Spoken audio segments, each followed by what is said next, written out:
Hello दोस्तों, स्वागत है आपका अभिनंदन स्टडी पॉइंट चैनल पर। जैसा कि आपको पता है, डेली सुबह 7 बजे करंट अफेयर्स की क्लास होती है, जिसमें मैं आपको सभी महत्वपूर्ण प्रश्नों को कवर कराता हूं जो आपके एग्जाम में एज देखने को जरूर मिलेंगे।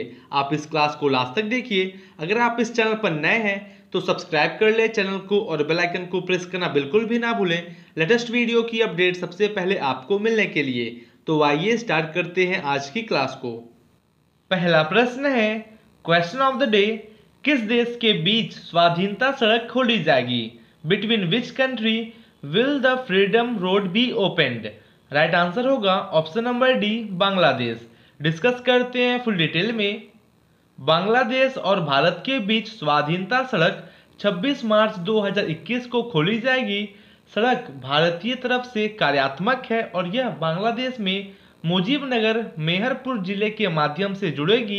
1965 तक सक्रिय रहे चिल्हाटी हल्दीबरी रेल लिंक का उद्घाटन भी 17 दिसंबर 2020 को दोनों प्रधानमंत्रियों के बीच शिखर बैठक के दौरान किया जाएगा। आप ये समझ गए होंगे, महत्वपूर्ण है एग्जाम के लिए। बांग्लादेश की राजधानी है ढाका, मुद्रा है करेंसी बांग्लादेशी टका और राष्ट्रपति हैं अब्दुल हामिद, प्रधानमंत्री हैं शेख हसीना और राष्ट्रीय खेल है कबड्डी।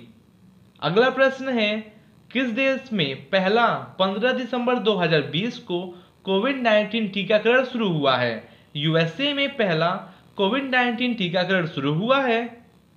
अमेरिका में पहला कोविड-19 टीकाकरण 15 दिसंबर 2020 को शुरू हुआ।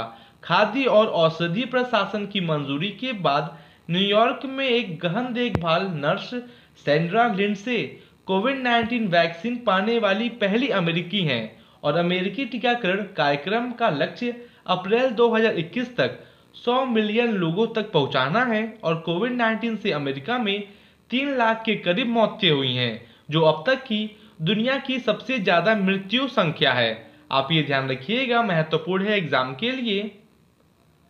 यूएसए की कैपिटल है वॉशिंगटन डीसी, प्रेसिडेंट है जो बिडेन और वाइस प्रेसिडेंट कमला हैरिस हैं। हाउस स्पीकर है नैन्सी पेलोसी, चीफ जस्टिस हैं जॉन रॉबर्ट्स। लेजिस्लेचर है कांग्रेस, अपर हाउस को सीनेट और लोअर हाउस को हाउस ऑफ रिप्रेजेंटेटिव्स बोलते हैं। यूएसए की करेंसी है United states dollar. Next question है, निम्नलिखित में से किस वित्तीय सेवा कंपनियों ने म्यूचुअल फंड शुरू करने की घोषणा की है? ट्रस्ट ग्रुप ने म्यूचुअल फंड शुरू करने की घोषणा की है। निवेश बैंकिंग और पोर्टफोलियो प्रबंधन की मौजूदगी वाली वित्तीय सेवा कंपनी ट्रस्ट ग्रुप ने म्यूचुअल फंड शुरू करने की घोषणा की है। ट्रस्ट एएमसी कुछ दिनों में अपनी पहली योजना का अनावरण करने की उम्मीद करता है और शुरू में ऋण खंड पर ध्यान केंद्रित करेगा। समूह के पास वर्तमान में ऋण बाजार में व्यापार की कई लाइनें हैं। अगला प्रश्न है, टोरेंट गैस लिमिटेड ने किस शहर में ऑटोमोबाइल और पाइप्ड गैस को घरों और उद्योगों में खुदरा सीएनजी के लिए बुनियादी ढांचा विकसित करने के लिए 5,000 करोड़ रुपए निवेश करने का वादा किया है? क्योंकि चेन्नई शहर में 5,000 करोड़ रुपए निवेश करने का वादा किया गया है। टोरेंट गैस लिमिटेड ने चेन्नई में ऑटोमोबाइल और पाइप्ड गैस को घरों और उद्योगों में खुदरा सीएनजी के लिए बुनियादी ढांचा विकसित करने के लिए 5,000 करोड़ निवेश करने का वादा किया है। इसने चेन्नई में विकास और निवेश कॉन्क्लेव में सिटी गैस बुनियादी ढांचे के विकास के लिए तमिलनाडु सरकार के साथ एक समझौते ज्ञापन पर हस्ताक्षर किए हैं और यह फर्म चेन्नई और तिरुवल्लुर जिलों में पाइपलाइन और अन्य बुनियादी ढांचे का निर्माण करेगी। दोस्तों, मैं इतना फुल डिटेल में इसलिए डिस्कस करता हूं, आपके एग्जाम में प्रश्न कहीं से पूछा जाए आप आसानी से सभी प्रश्नों को कर सकें। तमिलनाडु राज्य को आप मैप में देख सकते हैं। तमिलनाडु राज्य बना 1 नवंबर 1956 को। कैपिटल है चेन्नई। नंबर ऑफ डिस्ट्रिक्ट है 38 प्लस 1 जो है मार्च 2020 में बना था। गवर्नर है बनवारी लाल पुरोहित और चीफ मिनिस्टर इद्दापद्दी के पलनानी स्वामी हैं। लोकसभा सीट्स है 39 और राज्यसभा सीट्स 18 है। नेक्स्ट है, उमर क्रेमलेव को निम्नलिखित में से किसके अध्यक्ष के रूप में नियुक्त किया गया है? क्योंकि उमर क्रेमलेव को अंतर्राष्ट्रीय मुक्केबाजी संघ के अध्यक्ष के रूप में चुना गया है? रूस के बॉक्सिंग फेडरेशन के महासचिव उमर क्रेमलेव को अंतर्राष्ट्रीय मुक्केबाजी संघ के अध्यक्ष के रूप में चुना गया है।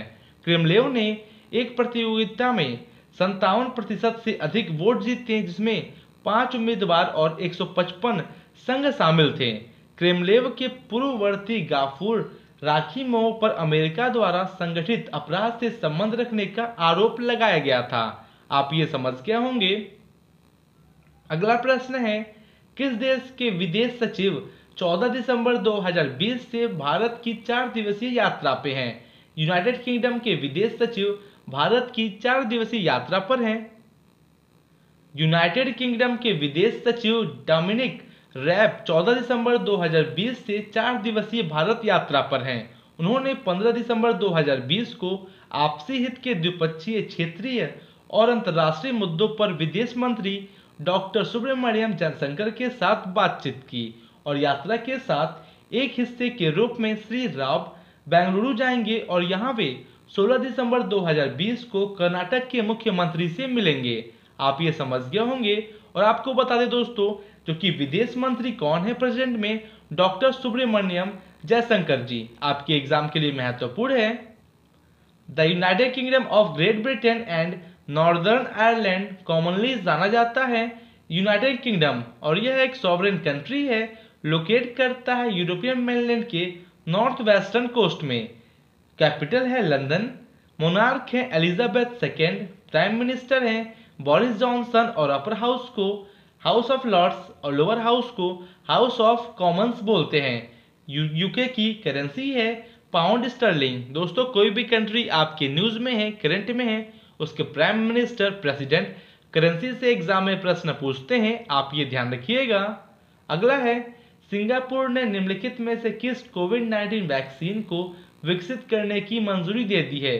सिंगापुर ने फाइजर और बायोएनटेक कोविड-19 वैक्सीन को विकसित करने की मंजूरी दे दी है। ऑप्शन नंबर डी, ए और बी दोनों आपका राइट आंसर होगा। सिंगापुर ने अमेरिकी फार्मास्यूटिकल दिग्गज फाइजर और जर्मन फर्म बायोएनटेक के द्वारा विकसित कोविड-19 वैक्सीन को मंजूरी दे दी है। स्वास्थ्य विज्ञान प्राधिकरण ने वैज्ञानिक सबूत और नैदानिक परीक्षण डेटा का अध्ययन करने के बाद फाइजर बायोएनटेक वैक्सीन को मंजूरी दे दी है और वर्तमान में सिंगापुर में सभी सिंगापुर वासियों के साथ साथ दीर्घकालिक निवासियों के लिए टीकाकरण मुफ्त होगा। सिंगापुर की राजधानी है कैपिटल सिंगापुर सिटी और मुद्रा है करेंसी सिंगापुर डॉलर। राष्ट्रपति हैं हलीमा याकूब और नेशनल गेम है फुटबॉल। दोस्तों, अगर आपको ये क्लास अच्छी लग रही हो तो आप लाइक करें, कमेंट करें और शेयर जरूर करें। अगर आप इस चैनल पर नए हैं तो सब्सक्राइब कर लें चैनल को और बेल आइकन को प्रेस करना बिल्कुल भी ना भूलें लेटेस्ट वीडियो की अपडेट सबसे पहले आपको मिलने के लिए। अगला प्रश्न है, कौन 2000 करोड़ रुपए से अधिक का निवेश करके तमिलनाडु के होसूर में दोपहिया वाहनों के निर्माण के लिए एक कारखाना स्थापित करके इलेक्ट्रिक वाहन बाजार में प्रवेश करेगा? जो कि यह इलेक्ट्रिक वाहन को बाजार में प्रवेश किया जाएगा ओला के द्वारा। Option number C right answer होगा। ओला 2000 करोड़ रुपए से अधिक के निवेश से तमिलनाडु के होसूर में दोपहिया वाहनों के निर्माण के लिए एक कारखाना स्थापित करके इलेक्ट्रिक वाहन बाजार में प्रवेश करेगा। ओला इलेक्ट्रिक मोबिलिटी ने बेंगलुरु से 40 किलोमीटर दूर होसूर में कारखाना स्थापित करने के लिए तमिलनाडु सरकार के साथ एक समझौते ज्ञापन पर हस्ताक्षर किए हैं। परियोजना से लगभग 2182 लोगों को रोजगार के अवसर भी मिलेंगे। आपके एग्जाम में यह प्रश्न पूछा जा सकता है। जैसा कि हमने इससे पहले तमिलनाडु राज्य को कवर किया था, आपका रिवीजन हो जाएगा। तमिलनाडु राज्य बना 1 नवंबर 1956 को। कैपिटल है चेन्नई। नंबर ऑफ डिस्ट्रिक्ट है 38 प्लस 1 जो है मार्च 2020 में बना था। गवर्नर हैं बनवारी लाल पुरोहित और चीफ मिनिस्टर इद्दापद्दी के पलनानी स्वामी हैं। लोकसभा सीट से 39 और राज्यसभा सीट्स 18 है। दोस्तों, मैं आपका डेली करंट अफेयर्स के साथ साथ स्टैटिक जीके को भी कवर करता हूं। आपके एग्जाम में प्रश्न कहीं से पूछा जाए, आप आसानी से सभी प्रश्नों को कर सकें। नेक्स्ट है, राधिका रंजन प्रामाणिक का निधन दिसंबर 2020 में हुआ, वह निम्नलिखित में से किस क्षेत्र से संबंधित हैं? राधिका रंजन जो कि राजनीति से संबंधित हैं, जिनका निधन हो गया। दिग्गज राजनीतिज्ञ और 5 बार के सांसद राधिका रंजन प्रामाणिक का दिसंबर 2020 में निधन हो गया। 1989 में माकपा के टिकट पर वह मथुरापुर पश्चिम बंगाल से 5 बार लोकसभा के लिए चुने गए और इससे पहले उन्होंने मगहरहाट पूर्व विधानसभा क्षेत्र का प्रतिनिधित्व भी किया था। दोस्तों, आपके एग्जाम में निधन से बहुत से प्रश्न पूछे जाते हैं, आप ये ध्यान रखिएगा। अगला है, हर वर्ष 14 दिसंबर को कौन सा देश शहीद बौद्धिक दिवस मनाता है? प्रत्येक वर्ष 14 दिसंबर को बांग्लादेश शहीद बौद्धिक दिवस मनाता है। बांग्लादेश हर वर्ष 14 दिसंबर को शहीद बौद्धिक दिवस मनाता है। यह क्रूरता के उस दिन को दर्शाता है जब पाकिस्तानी बलों ने 1971 में बांग्लादेश के ढाका और अन्य हिस्सों में शिक्षकों, डॉक्टरों, पत्रकारों और अन्य सहित सैकड़ों बुद्धिजीवों को मार डाला था। 16 दिसंबर 1971 को बांग्लादेश को आज़ादी मिलने के बाद यातना और हत्या का खौफ सामने आया। आप ये समझ गए होंगे। बांग्लादेश की राजधानी है ढाका, मुद्रा है करेंसी बांग्लादेशी टका, राष्ट्रपति हैं अब्दुल हामिद, प्रधानमंत्री हैं शेख हसीना और नेशनल गेम है कबड्डी। दोस्तों, अगर आपको इस क्लास की पीडीएफ चाहिए, आपको इसी वीडियो के डिस्क्रिप्शन में टेलीग्राम ग्रुप की लिंक मिल जाएगी, आप उस लिंक से ग्रुप में ज्वाइन हो जाइए, आपको सभी पीडीएफ वहां पे प्रोवाइड कर दी जाती है। अगला प्रश्न है, किस राज्य के मुख्यमंत्री ने 630 अम्मा मिनी क्लिनिक का उद्घाटन किया है?